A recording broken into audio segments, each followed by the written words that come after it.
ಎಲ್ರಿಗೂ ನಮಸ್ಕಾರ. ಗೆಳತಿ ಯೂಟ್ಯೂಬ್ ಚಾನಲ್ಗೆ ಮತ್ತೊಮ್ಮೆ ಸ್ವಾಗತ. ನಾಳೆನೆ ಸಂಕ್ರಾಂತಿ ಹಬ್ಬ.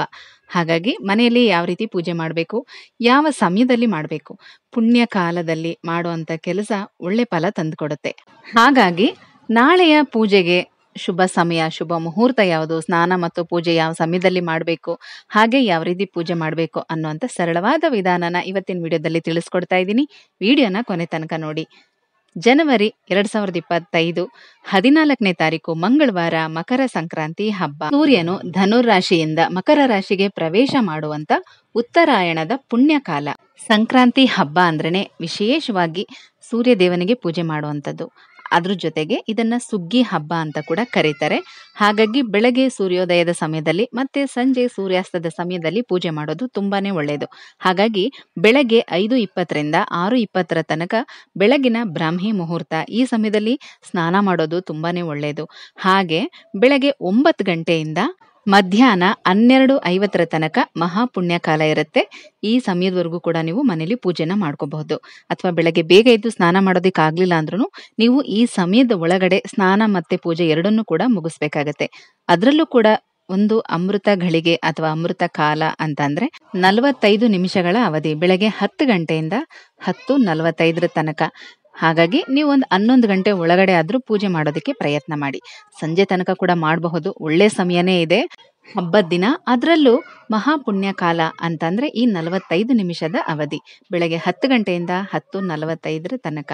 ಅಂದ್ರೆ ನೀವು ಬೆಳಗ್ಗೆ 11 ಗಂಟೆ ಒಳಗಾಗಿ ಪೂಜೆ ಮಾಡೋದಕ್ಕೆ ಪ್ರಯತ್ನ ಮಾಡಿ. ಬೆಳಗ್ಗೆ ಬೇಗ ಎದ್ದು ಮನೆಯೆಲ್ಲ ಗುಡಿಸಿ ಒರೆಸಿ ಕ್ಲೀನ್ ಮಾಡ್ಕೊಂಡು ಬಾಗಿಲು ಗುಡಿಸಿ ಚೆನ್ನಾಗಿ ರಂಗೋಲಿ ಹಾಕ್ಬೇಕು. ಸಂಕ್ರಾಂತಿ ಹಬ್ಬದ ವಿಶೇಷತೆನೇ ರಂಗೋಲಿ ಅಂತಾನೆ ಹೇಳ್ಬೋದು. ಬಣ್ಣ ಬಣ್ಣದ ರಂಗೋಲಿನ ಹಾಕಿ ಆನಂತರ ತಲೆಗೆ ಸ್ನಾನ ಮಾಡಿಕೊಂಡು ಮಡಿ ಬಟ್ಟೆಗಳನ್ನ ಉಟ್ಕೋಬೇಕು. ಪೂಜಾ ತಯಾರಿ ಎಲ್ಲ ಮಾಡ್ಕೊಳ್ಳಿ. ನಿಮ್ಮ ದೇವ್ರ ಮನೆಯಲ್ಲಿ ಪೂಜಾ ಸಿದ್ಧತೆ ಎಲ್ಲ ಮಾಡ್ಕೊಳ್ಳಿ. ಕೆಂಪು ಹೂಗಳು ಮತ್ತೆ ಬಿಳಿ ಹೂಗಳನ್ನ ಪೂಜೆಗೆ ಉಪಯೋಗಿಸೋದು ತುಂಬಾನೇ ಒಳ್ಳೇದು.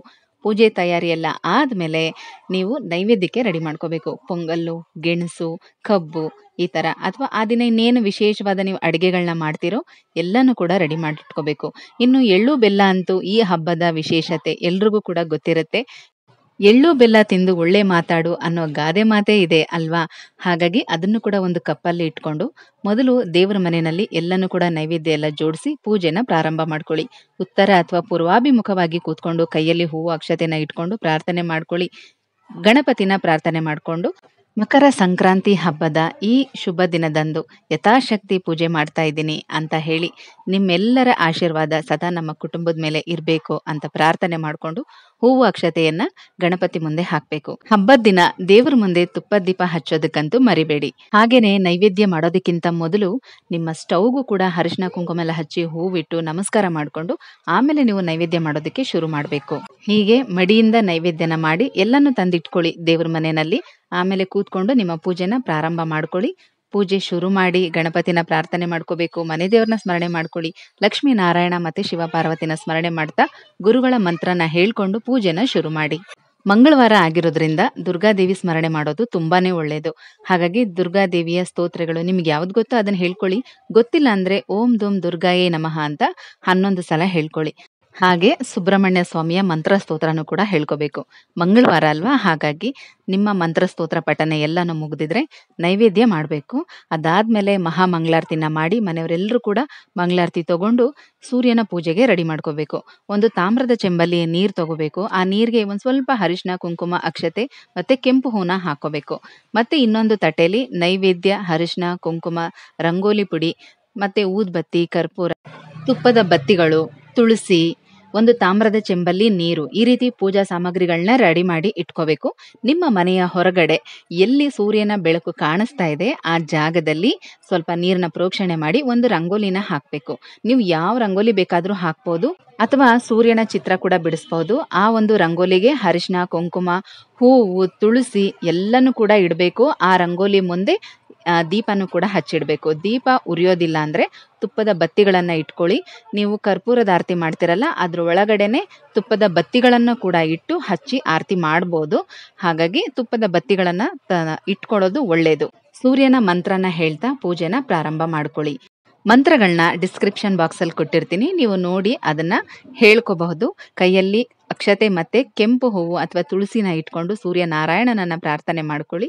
ಆ ಅಕ್ಷತೆ ಮತ್ತೆ ಹೂವು ಅಥವಾ ತುಳಸಿಯನ್ನ ರಂಗೋಲಿ ಹತ್ರ ಹಾಕ್ಬೇಕು. ಆಮೇಲೆ ನೈವೇದ್ಯ ನೀವೇನೆಲ್ಲ ತಗೊಂಡು ಹೋಗಿದ್ದೀರಲ್ಲ ಆ ನೈವೇದ್ಯನ ರಂಗೋಲಿ ಮುಂದೆ ಇಡಬೇಕು. ಒಂದು ಮಣೆ ಅಥವಾ ಪ್ಲೇಟ್ ಮೇಲೆ ನೀವು ಇಟ್ರೆ ತುಂಬಾನೇ ಒಳ್ಳೇದು. ಅದಾದ್ಮೇಲೆ ತುಪ್ಪದ ಬತ್ತಿಗಳನ್ನ ಹಚ್ಚಿ ಆರತಿ ಮಾಡಿ. ಮೊದಲು ನೀವು ಹಾಕಿರುವಂತ ರಂಗೋಲಿ ಹತ್ರ ಆರತಿ ಮಾಡಿ, ಆಮೇಲೆ ಮೇಲೆ ನೋಡ್ತಾ ಸೂರ್ಯನ್ಗೂ ಕೂಡ ಆರತಿ ಮಾಡಬೇಕು. ನಿಮ್ಮ ಮನಸಾರೆ ಪ್ರಾರ್ಥನೆ ಮಾಡ್ಕೊಳ್ಳಿ. ನಮ್ಗೆ ಪ್ರತ್ಯಕ್ಷವಾಗಿ ಕಾಣೋ ದೇವರು ಅಂದ್ರೆ ಸೂರ್ಯ ಚಂದ್ರ ಇಬ್ರೇ ಅಲ್ವಾ? ಹಾಗಾಗಿ ಸೂರ್ಯ ಭಗವಾನ್ನ ಸ್ಮರಣೆ ಮಾಡ್ತಾ ಸೂರ್ಯನ ನೋಡ್ತಾ ಆರತಿ ಮಾಡಬೇಕು. ಮತ್ತೆ ನಿಮಗೆ ಆ ದಿನ ಆದಿತ್ಯ ಹೃದಯ ಪಾರಾಯಣ ಮಾಡೋದಿಕ್ಕೆ ಬಂದ್ರೆ ನೀವು ಹೊರಗಡೆ ಆದ್ರೂ ಕುತ್ಕೊಂಡು ಮಾಡಬಹುದು, ಅಥವಾ ದೇವ್ರ ಮನೆಯಲ್ಲೇ ಕುತ್ಕೊಂಡು ಆದಿತ್ಯ ಹೃದಯ ಪಾರಾಯಣ ಮಾಡಬಹುದು. ಅದನ್ನ ಹೇಳಕ್ ಬರಲ್ಲ ಅಂದ್ರೆ ಸೂರ್ಯ ಗಾಯತ್ರಿ ಮಂತ್ರ ಕೂಡ ಹೇಳ್ಕೋಬಹುದು. ಮನಸ್ಸಿನಲ್ಲೇ ಹೇಳ್ಕೊಳ್ಳಿ, ಜೋರಾಗಿ ಹೇಳ್ಬೇಕು ಅಂತ ಏನಿಲ್ಲ. 11 ಸಲ ಹೇಳ್ಕೊಂಡ್ರೆ ಸಾಕು. ಸೂರ್ಯನನ್ನ ನೋಡ್ತಾ ನಮಸ್ಕಾರ ಮಾಡ್ಕೊಂಡು 11 ಸಲ ಸೂರ್ಯ ಗಾಯತ್ರಿ ಮಂತ್ರನ ಹೇಳ್ಕೊಂಡು ಅದಾದ್ಮೇಲೆ ಸೂರ್ಯನಿಗೆ ಅರ್ಘ್ಯವನ್ನ ಅರ್ಪಿಸ್ಬೇಕು. ತಾಮ್ರದ ಚೆಂಬಲ್ಲಿ ನೀವೇನ್ ನೀರ್ ತಗೊಂಡ್ ಹೋಗಿದ್ದೀರಾ ಅದ್ರೊಳಗಡೆ ಒಂದು ಚಿಟಿಕೆ ಅರಿಶಿನ ಕುಂಕುಮ, ಒಂದ್ ಸ್ವಲ್ಪ ಅಕ್ಷತೆ ಮತ್ತೆ ಕೆಂಪು ಹೂವನ್ನ ಹಾಕೊಂಡು ಸೂರ್ಯನನ್ನ ನೋಡ್ತಾ ಎರಡೂ ಕೈಯಿಂದ ಆ ನೀರನ್ನ ಚೆಲ್ಲಬೇಕು. ಅಂದ್ರೆ ಕೆಳಗಡೆಗೆ ಹಾಕ್ಬೇಕು. ಯಾವ್ದಾದ್ರು ಗಿಡದ ಮೇಲೆ ಹಾಕಿದ್ರು ಕೂಡ ಪರವಾಗಿಲ್ಲ, ತುಂಬಾನೇ ಒಳ್ಳೇದು. ಈ ರೀತಿ ಸೂರ್ಯನಿಗೆ ಅರ್ಘ್ಯವನ್ನ ಅರ್ಪಿಸ್ಬೇಕು. ಇಷ್ಟು ಮಾಡಿದ್ರೆ ಹಬ್ಬದ ದಿನ ಬೆಳಗಿನ ಪೂಜೆ ಮುಗಿಯುತ್ತೆ. ಮತ್ತೆ ನಿಮ್ಮ ಮನೆ ಅಕ್ಕಪಕ್ಕ ಹಸುಗಳೇನಾದ್ರೂ ಇದ್ರೆ ಹೋಗಿ ನೀವು ಮಾಡಿರುವಂತ ಪ್ರಸಾದನ ಅದಕ್ಕೆ ಸ್ವಲ್ಪ ತಿನ್ನಿಸ್ಬಿಟ್ಟು ನಮಸ್ಕಾರ ಮಾಡ್ಕೊಂಡ್ ಬನ್ನಿ. ಈ ದಿನ ಪ್ರಾಣಿ ಪಕ್ಷಿಗಳಿಗೆ ತಿನ್ನೋಕೇನಾದ್ರೂ ನೀವು ಕೊಡೋದ್ರಿಂದ ನಿಮ್ಮ ಪಿತೃಗಳಿಗೆ ಅದು ತಲುಪುತ್ತೆ ಅಂತ ಹೇಳ್ತಾರೆ. ಪಿತೃದೋಷ ನಿವಾರಣೆ ಆಗತ್ತೆ ಅಂತ ಹೇಳ್ತಾರೆ. ಹಾಗಾಗಿ ನಾಯಿ ಆಗಿರ್ಬೋದು, ಬೆಕ್ಕಾಗಿರ್ಬಹುದು, ಕಾಗೆಗಳು, ಪಾರಿವಾಳ, ಹೀಗೆ ಯಾವುದೇ ಪ್ರಾಣಿ ಪಕ್ಷಿ ಆಗಿರ್ಲಿ ಅದಕ್ಕೆ ತಿನ್ನೋದಕ್ಕೆ ಏನಾದ್ರೂ ಕೊಡಿ ಆ ದಿನ. ಯಾಕಂದ್ರೆ ಹಬ್ಬದ ದಿನ ಸ್ನಾನ ಮತ್ತು ದಾನಕ್ಕೆ ಪ್ರಾಮುಖ್ಯತೆ ಜಾಸ್ತಿ. ದಾನ ಮಾಡ್ಬೇಕು ಅಂದ ತಕ್ಷಣ ಏನೇನೋ ಹಣ್ಣು ಹಂಪಲು, ದುಡ್ಡು, ವಸ್ತ್ರ ಈ ತರದ್ದೆಲ್ಲ ಕೊಡಬೇಕು ಅಂತೇನಿಲ್ಲ. ನಾವು ಒಂದು ಪಕ್ಷಿಗಳಿಗೆ 4 ಕಾಳು ಧಾನ್ಯ ಹಾಕಿದ್ರು ಕೂಡ ಸಾಕು, ಅದು ಎಷ್ಟೋ ಒಂದು ಫಲ ನಮ್ಗೆ ಸಿಗುತ್ತೆ. ಜನ್ಮ ಜನ್ಮಕ್ಕೂ ಅನ್ನದ ಕೊರತೆ ಇರೋದಿಲ್ಲ ಅಂತ ಹೇಳ್ತಾರೆ. ಹಾಗಾಗಿ ಹೇಳ್ತಾ ಇದ್ದೀನಿ, ನಿಮ್ಮ ಶಕ್ತಿ ಅನುಸಾರ ದಾನ ಮಾಡಿ.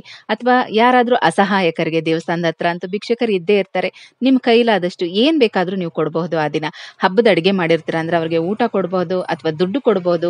ಈ ರೀತಿ ಎಳ್ಳು ಬೆಲ್ಲ ಕೂಡ ಹಂಚಬಹುದು. ಈ ರೀತಿ ನೀವು ಹಬ್ಬದ ದಿನ ನಿಮ್ ಕೈಲಾದಷ್ಟು ಮಟ್ಟಿಗೆ ಏನಾದ್ರೂ ಪರವಾಗಿಲ್ಲ ದಾನ ಮಾಡ್ಬೇಕು. ಹಬ್ಬದ ದಿನ ಉಪವಾಸ ಇರಬೇಕು ಅನ್ನೋ ಯಾವುದೇ ನಿಯಮ ಇಲ್ಲ. ಮನೇಲಿ ಪೂಜೆ ಮತ್ತೆ ಸೂರ್ಯನಿಗೆ ನಮಸ್ಕಾರ ಮಾಡಿ ಪೂಜೆ ಮಾಡಿ ಅರ್ಘ್ಯವನ್ನ ಅರ್ಪಿಸಿ ಆದ್ಮೇಲೆ ನಿಮ್ಮ ಹಬ್ಬದ ಅಡಿಗೆ ನೀವು ಏನ್ ಮಾಡಿರ್ತೀರಾ ಮತ್ತೆ ನೈವೇದ್ಯಕ್ಕೆಲ್ಲ ಏನ್ ಪ್ರಸಾದ ಇಟ್ಟಿರ್ತೀರಾ ಅದನ್ನೆಲ್ಲ ನೀವು ತಿನ್ಬಹುದು. ಸರಳವಾಗಿ ಸಂಕ್ರಾಂತಿ ಹಬ್ಬದ ಆಚರಣೆಯನ್ನ ತಿಳಿಸ್ಕೊಟ್ಟಿದ್ದೀನಿ. ಪ್ರತಿಯೊಬ್ರು ಕೂಡ ಖುಷಿಯಿಂದ ಆಚರಣೆ ಮಾಡಿ. ಎಳ್ಳು ಬೆಲ್ಲ ತಿಂದು ಒಳ್ಳೆ ಮಾತಾಡ್ಬೇಕು ಅಂತ ಹೇಳ್ತಾರೆ.